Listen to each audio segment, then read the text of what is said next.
की शुरुआत करते हैं क्योंकि इस वक्त की बड़ी खबर जो निकल कर आ रही है, शपथ लेने के बाद धामी कैबिनेट में कई अहम फैसले लिए गए। इसको लेकर एक बड़ी खबर जो निकल कर सामने आ रही है क्योंकि अब शपथ ग्रहण समारोह हो चुका है और इसी को लेकर अब कई अहम फैसले लिए गए। कैबिनेट में शपथ लेने के बाद धामी कैबिनेट में कई अहम फैसले लिए गए। युवाओं के रोजगार और को लेकर कई बड़े फैसले लिए गए। युवाओं के रोजगार को लेकर विकास संबंधी कई अहम फैसलों पर निर्णय लिया गया। तो इस वक्त की बड़ी खबर जो उत्तराखंड से निकलकर सामने आ रही है, दरअसल 22,000 से अधिक पदों पर नौकरी देने के प्रस्ताव पर मुहर लगाई गई है। पुष्कर सिंह धामी, इनकी हम बात कर रहे हैं। कैबिनेट की बैठक हुई और कैबिनेट की बैठक के बाद कई सारे बड़े फैसले लिए गए जिसमें रोजगार पर सबसे ज्यादा फोकस किया गया क्योंकि युवाओं और रोजगार के क्षेत्र में कार्य होगा। पुष्कर सिंह धामी ये कहते नजर आए क्योंकि ज्यादा फोकस अब इसी को लेकर किया जाएगा, युवाओं को लेकर, और जिस तरीके से नौजवान बेरोजगार हो रहे हैं उनकी अब रोजगारी को लेकर बात की जाएगी और राज्य के विकास के लेकर भी कई अहम बड़े फैसले लिए गए। फिलहाल आपको बता दें कि उपचुनाव ना हो पाने के संवैधानिक संकट के चलते तीरथ सिंह रावत ने पद से इस्तीफा दे दिया और इसके बाद पुष्कर सिंह धामी नए सीएम उत्तराखंड के बन गए। यानी रविवार 4 जुलाई वो दिन था जब उन्होंने शपथ ली और अब राज्य के 11वें मुख्यमंत्री चुने जाने के बाद एक्शन मोड में पुष्कर सिंह धामी नजर आ रहे हैं क्योंकि अब पुष्कर सिंह धामी ने फैसला लिया है कि युवाओं के रोजगार के लिए और युवाओं के लिए ज्यादा फोकस किया जाएगा उत्तराखंड में क्योंकि इसको लेकर ज्यादा अहम फैसले लिए जाने चाहिए उनके हिसाब से। और अब आने वाले विधानसभा चुनाव भी हैं और विधानसभा चुनाव जिस तरीके से आने वाले हैं तो उसको लेकर एक्शन मोड में नजर आ रहे हैं पुष्कर सिंह धामी। और फिलहाल इसके लिए 20,000 उपनल यानी कि कॉन्ट्रैक्ट वर्कर्स की समिति का गठन भी किया गया है क्योंकि 22,000 पदों पर नौकरी देने के प्रस्ताव को मंजूरी दे दी गई है और अगर इस प्रस्ताव को मंजूरी दे दी गई है तो इसके लिए 20,000 कॉन्ट्रैक्ट वर्कर्स की समिति का गठन भी किया गया है। यानी कि अब नौकरी देने के ऊपर ज्यादा फोकस किया जाएगा, बेरोजगार जो नौजवान हैं उनको रोजगार दिया जाएगा और राज्य में किस तरीके से विकास किया जाए उस पर भी फोकस किया जाएगा क्योंकि अगर विधानसभा चुनाव आने को है, अगर इन चीजों को ढंग से कर लिया जाएगा यानी रोजगार पर जिस तरीके से पुष्कर सिंह धामी कहते हुए नजर आ रहे हैं, अगर बेरोजगारी के इस मुद्दे पर अगर सीएम धामी ने बेहतर तरीके से हल किया तो विधानसभा चुनाव में बीजेपी सरकार बनाना आसान हो सकता है। तो एक तरीके से ऐसे समय में कमान संभाली जब विधानसभा चुनाव आने को है और ये पुष्कर सिंह धामी ने कमान संभाली और अब अहम फैसले लिए जा रहे हैं पुष्कर सिंह धामी द्वारा और एक्शन मोड में सीएम नजर आ रहे हैं। देखिए, निश्चित रूप से नौजवानों की, युवाओं की बहुत मेरे से अपेक्षा है, उनकी बड़ी आशा और विश्वास भी है और मेरी पार्टी का भी मेरे से बहुत अपेक्षा है। मैं उनकी अपने नौजवानों को, युवाओं की और साथ में मेरे पार्टी के राष्ट्रीय नेतृत्व और प्रदेश नेतृत्व, उनकी सब उम्मीदों पर खरा उतरूंगा, उसके लिए अपने प्राणों प्राण से काम करूंगा। लेकिन निश्चित रूप से फिलहाल इसी को लेकर हमारे ब्यूरो चीफ धीरेन्द्र प्रताप सिंह हमारे साथ जुड़ गए हैं। धीरेन्द्र, आपसे जानना चाहेंगे कि अब रोजगार देने की बात हो रही है, इसके लिए समिति का गठन भी किया जाएगा, आगे क्या अपडेट है, किस तरीके से इस पर फोकस किया जाएगा, कैसे से बढ़ावा दिया जाएगा? अब पूजा देखिए, अभी आप मुख्यमंत्री को सुन रहे थे और मुख्यमंत्री ने ये कहा कि प्रदेश के जो युवा है, जो बेरोजगार है, उनसे उनको बड़ी अपेक्षाएं हैं और उन अपेक्षाओं को पूरा करने के लिए पुष्कर सिंह धामी ने पहले दिन से ही, यानी कल जब उन्होंने शपथ ग्रहण किया और उसके तुरंत बाद वही राजभवन में ही मीडिया से मुखातिब हुए तो उन्होंने यही संकल्प दोहराया कि उनकी पहली प्राथमिकता होगी प्रदेश के नौजवानों में ऊर्जा भरना, उनमें आशा का संचार करना और उनको रोजगार की ओर ले जाना, उनके लिए अधिक से अधिक रोजगार उपलब्ध कराना। तो आपको बता दें कि 22,000 के लगभग जो वैकेंसीज हैं उसको भरने की प्रक्रिया तुरंत शुरू करेंगे। इसके साथ ही उपनल जो प्रदेश की सबसे बड़ी आउटसोर्सिंग एजेंसी है, जिसको हम कहते हैं उत्तराखंड पूर्व सैनिक कल्याण निगम, हालांकि इसमें पूर्व सैनिकों के कल्याण के लिए बनाया गया, लेकिन इसमें सैनिकों के परिवार और परिजनों को भी इसके माध्यम से नौकरी दी जाती है। उसको लेकर के तीरथ सरकार और त्रिवेंद्र सरकार में ही कुछ ऐसे मुद्दे थे जिनकी वजह से उपनल की जो कार्यप्रणाली थी वो थोड़ा शिथिल होती जा रही थी। उसको कल जो रात में पहली कैबिनेट की पुष्कर सिंह धामी ने उस पर यही विचार हुआ कि उपनल के जो मुद्दे हैं उसे सुलझाया जाए। पुलिस के ग्रेड पे का जो मसला तीरथ के समय से बहुत तेजी से चल रहा था, उस पर भी विचार किया गया और एक कैबिनेट मंत्री की अध्यक्षता में एक समिति भी गठित करने की बात की गई है। हालांकि कल के कैबिनेट की ब्रीफिंग अभी तक नहीं की गई है।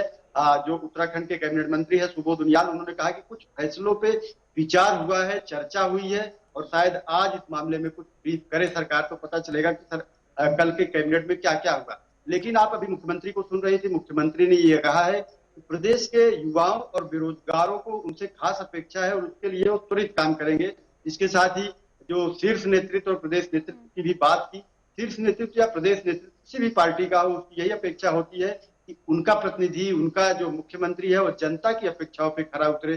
तो जनता के लिए बहुत तेजी से काम करना होगा पुष्कर सिंह धामी को, क्योंकि समय बहुत कम है, 6 महीने से भी कम समय है, उसके बाद प्रदेश में आचार संहिता लागू हो जाएगी। रोजगार को लेकर अगर ये इसमें सफल रहते हैं पुष्कर सिंह धामी, तो आने वाले विधानसभा चुनाव में क्या मुश्किलें कम हो जाएंगी बीजेपी के लिए जीतने के लिए?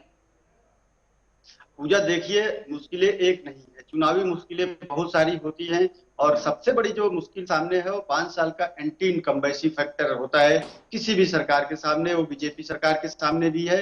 इसके साथ ही नेतृत्व परिवर्तन, 4 महीने में 3 मुख्यमंत्री बदलने का तर्क भी जनता जरूर इस पे सवाल पूछेगी और जानना चाहेगी जवाब की आखिर पार्टी को ऐसा क्यों करना पड़ा। क्या त्रिवेंद्र सिंह रावत काम नहीं कर रहे थे? क्या तीरथ सिंह रावत सांसद रहते हुए मुख्यमंत्री बने तो उसमें संवैधानिक संकट के बारे में पार्टी नेतृत्व ने नहीं सोचा था? तो इन सारे मुद्दों के जो सवाल हैं इससे जुड़े, उसका जवाब इनको देना पड़ेगा और इसके लिए मैं समझता हूं पुष्कर सिंह धामी का जो ट्रैक रिकॉर्ड है वो बेहतर है और वो जरूर इसको जवाब देने में सफल होंगे और अपने समस्त जो प्रदेश के शीर्ष नेता है, जो देश के उनके पार्टी के शीर्ष नेता, उनके मार्गदर्शन में काम करेंगे तो निश्चित रूप से चुनावी रणनीति में कुछ ना कुछ आसानी होगी इनके लिए। लेकिन अभी से ये कहना बहुत जल्दबाजी होगी कि इन 6 महीनों में तमाम चुनौतियों से पुष्कर सिंह धामी पार पा लेंगे। फिलहाल जातिकरण समीकरण को कितना भुआने की कोशिश की जाएगी इस दौरान उत्तराखंड में? देखिए पूजा, मैं बता दूं कि जाति समीकरण उत्तराखंड की राजनीति में बहुत अहम स्थान रखते हैं और यहाँ सबसे बड़ा जो समुदाय है जातीय समुदाय वो है क्षत्रिय समुदाय, जिससे स्वयं मुख्यमंत्री पुष्कर सिंह धामी आते हैं। 36% से अधिक उनकी संख्या है। उसके बाद दूसरे नंबर पे ब्राह्मणों की संख्या आती है, ब्राह्मण कम्युनिटी की जो 26% के आसपास है। इन दोनों ही समुदायों को अगर ठीक से सीएम ने साथ दिया, बीजेपी के प्रदेश और केंद्रीय नेतृत्व ने साथ लिया, तो निश्चित रूप से 2022 में वापसी करना सत्ता में उनके लिए काफी आसान हो जाएगा। लेकिन देखने वाली बात यह होगी जो कांग्रेस, जिसमें अभी नेतृत्व का संकट दिखाई दे रहा है। आप देखिए यहाँ मुख्यमंत्री पे मुख्यमंत्री बदल जाते हैं और पता भी नहीं चलता। वहां नेता प्रतिपक्ष बदलने के लिए कांग्रेस में कितना रस्साकसी हो रही है, कितनी लॉबिंग हो रही है, कितना जो एक तरह से देखो गुटबाजी है कितने चरम पे है। तो इसका लाभ भी बीजेपी को मिल सकता है, खासकर मुख्यमंत्री को इसका लाभ मिल सकता है। उनके पास काफी समय है कि वो कांग्रेस को गुटबाजी और खेमों में बटे रहने दे और अपनी पार्टी को एकजुट करके बूथ स्तर तक उसको कस ले, उसको माज ले, उसकी ओवरहॉलिंग कर ले संगठन की और उसके बाद चुनाव में जाए तो निश्चित रूप से इसका लाभ उन्हें मिल सकता है। लेकिन ये एक बड़ी चुनौती है क्योंकि संगठन का भी अनुभव है मुख्यमंत्री के पास, सरकार में भी, कोश्यारी सरकार में, निशंक सरकार में काम करते रहे उसका भी अनुभव है। तो उनके नेतृत्व को यह भरोसा है कि तरीके से एक्शन मोड में अब नजर आ रहे हैं उत्तराखंड के सीएम और देखना होगा ये जो एक्शन मोड में नजर आए हैं कितना सफल हो पाता है। चलिए धन्यवाद आपका तमाम जानकारी हम तक पहुंचाने के लिए। फिलहाल शपथ ग्रहण समारोह में हमारे संवाददाता ने कई मंत्रियों से भी खास बातचीत की है, वो भी आपको सुनाते हैं। की शपथ लेने के बाद बंशीधर भगत जी, उनसे जानेंगे कि किस तरह से फिर से आज मंत्री पद की शपथ ली है, किस तरह से देखते हैं और आने वाले समय में फिर से जो चेहरा परिवर्तन हुआ है बीजेपी का, इसके क्या नतीजे बीजेपी को आने वाले समय में देखने के लिए? अभी इसमें फिर से देखने की क्या जरूरत है? मेरा ख्याल 10 या 11 बार शपथ ले ली है और आज एक नए तौर पर फिर से शपथ ली है, युवा मुख्यमंत्री के साथ ली है। मैं समझता हूं जैसे युवा को बनाया है उसी रफ्तार से अब हम आगे बढ़ेंगे और सब मिल के साथ चलेंगे। सर, जिस तरीके से युवा नेतृत्व अब राज्य में मिलेगा तो कहीं ना कहीं जो सीनियर नेता हैं उनके साथ सामंजस्य बिठाने में किस तरीके से आगे आएंगे? कोई परेशानी नहीं आएगी। बाप बेटे में सामंजस्य बिठाने में कोई दिक्कत होती है? वैसे सीनियर और जूनियर में तालमेल बिठाने में कोई दिक्कत नहीं होती। सब मन की बात है, सब ठीक है। सर, राज्य सिर्फ 6 महीने सिर्फ बाकी हैं, अब किस तरीके से पार्टी फिलहाल आने वाले पार्टी आज कोई खड़ी नहीं हुई है, पार्टी शुरू से चल रही है। हम एक चुनाव जीतते हैं तो दूसरे चुनाव की तैयारी शुरू कर देते हैं। हमने जो अपना रोड मैप बनाया है वो बनाया हुआ है।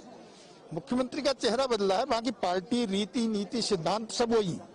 तो हम सब हमारे साथ मौजूद हैं कैबिनेट फिर से मंत्री की शपथ पद लिए हुए धन सिंह रावत जी। उनसे जानेंगे कि फिलहाल बीजेपी ने जिस तरीके से फिर से चेहरा परिवर्तन किया है, इसको वो किस रूप में देखिए, अब फिलहाल की बात नहीं, अब 4 विराम लग गया है और 2022 की तैयारी के लिए हम लोग लग गए हैं।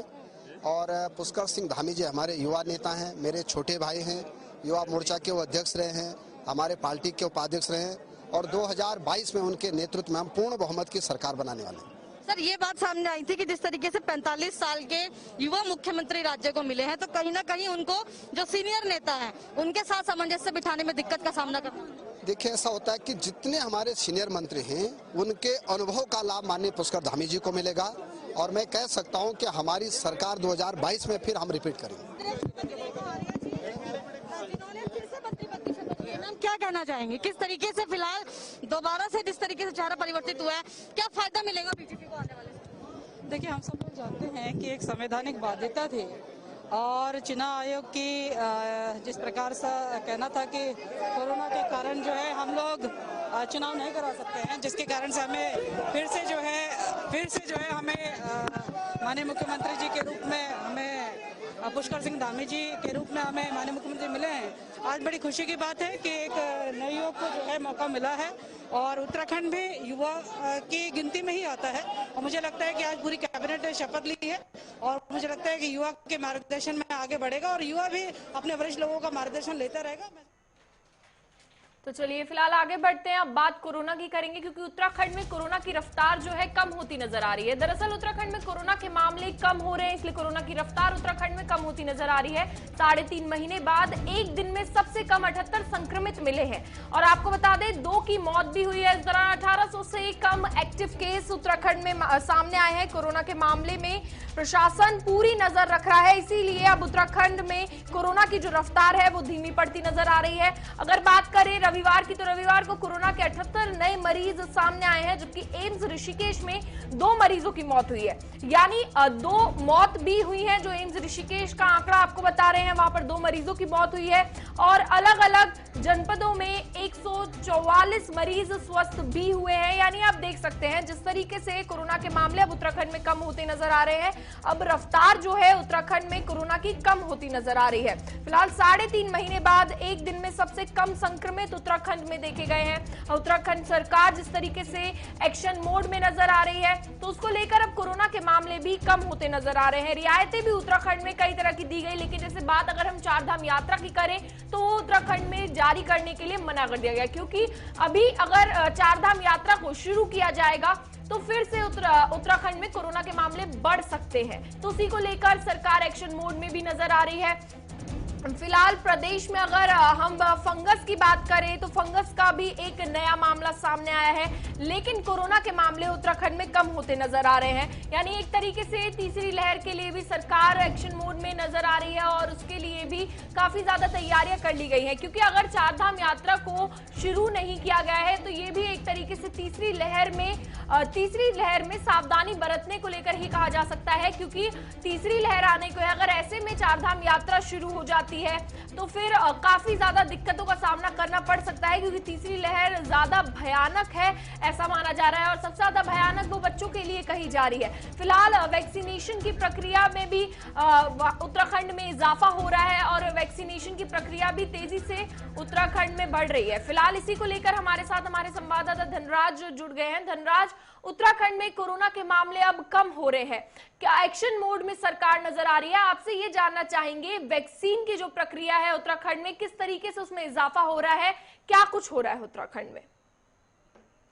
जी पूजा, बिल्कुल आपको बता दूं कि जिसके मामले लगातार कम होते जा रहे हैं। यदि रविवार की बात करें तो 78 मामले, यानी कि 3.5 महीने में सबसे कम मामले सामने आए हैं और ये माना जा सकता है कि जिस तरीके से सरकार लगातार इस पर सतर्क है और तमाम प्रशासन इस पर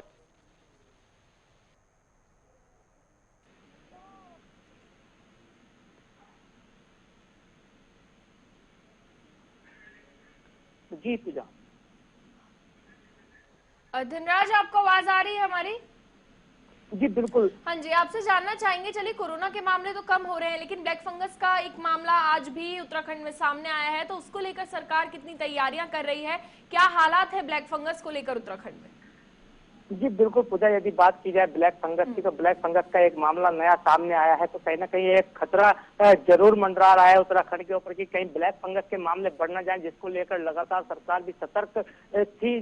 जबकि अभी मुख्यमंत्री चेंज हुए हैं, तो अब देखने वाली बात होगी क्या पुष्कर धामी जो मुख्यमंत्री है वो किस तरीके से कोरोना पर और ब्लैक फंगस पर अपना काबू रखते हैं और किस तरीके से अधिकारियों को निर्देश देते हैं और किस तरीके से वो ये पूरे मामले पर अपनी जो बैठकें हैं या समीक्षा बैठक है उनको किस तरीके से लेते हैं। जी फिलहाल तीसरी लहर आने को है, तो इसके लिए क्या कुछ तैयारियां अस्पतालों में की गई हैं?